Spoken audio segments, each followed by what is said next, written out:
What's a language you learned by accident that ended up changing your life? For me, it was Portuguese, and it cost a teacher his entire career. I grew up with my grandmother living in our house. My avó came from Brazil and never learned much English, so if you wanted to talk to her, you spoke Portuguese. She practically raised me while my parents worked. She died when I was 12, and I kept speaking her language to anyone who would listen, mostly to myself in the shower, under my breath, because it was the last piece of her I had left. I never thought it would matter to anyone but me. Then, sophomore year, we got a new teacher. Let's call him Mr. Devlin. He was one of those guys who wore his intelligence like a costume, always reminding us he'd taught abroad and spoke 4 languages. Looking down his nose at a room full of small-town kids he clearly thought were beneath him. One day I turned in a lab report a day late and apologized. He gave me this thin little smile, and under his breath in Portuguese, he muttered something that meant, "Another brainless one, God help me." He said it soft and fast, the way you say something you're sure nobody can understand. I just smiled back. Mr. Devlin was positive he was the only person in that building who spoke a word of Portuguese. He marked my report a 0. I didn't even care because right then I decided I was going to pay very close attention to him. For the next few weeks I listened, and it turned out it wasn't just me. He talked about everyone under his breath. He said genuinely disgusting things about the girls in our class, comments I won't repeat. He mocked a boy who stuttered, muttering the cruelest version of his name every time the kid raised his hand. He looked at a girl with a prosthetic leg and said something so ugly my stomach turned. He did it all in Portuguese, right in front of us, with a pleasant look on his face because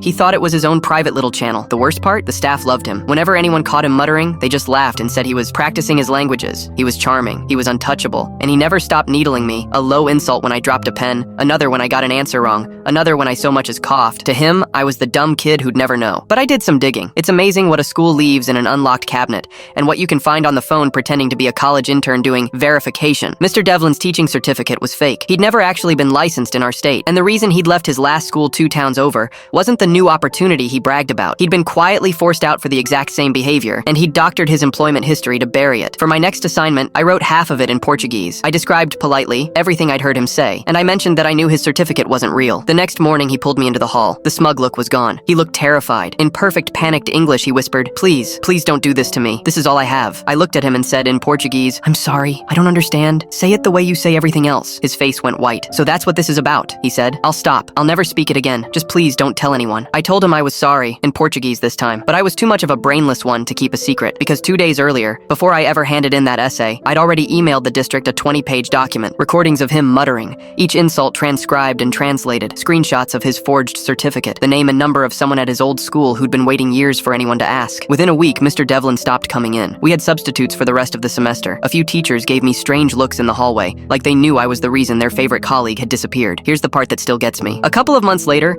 a kid I'd never met messaged me from a district 3 hours away. He'd tracked down my name somehow. He wanted to know if the teacher in my story had a small scar over his left eyebrow, and told everyone he'd taught in Lisbon. He'd just started at their school that week. Different name, same man.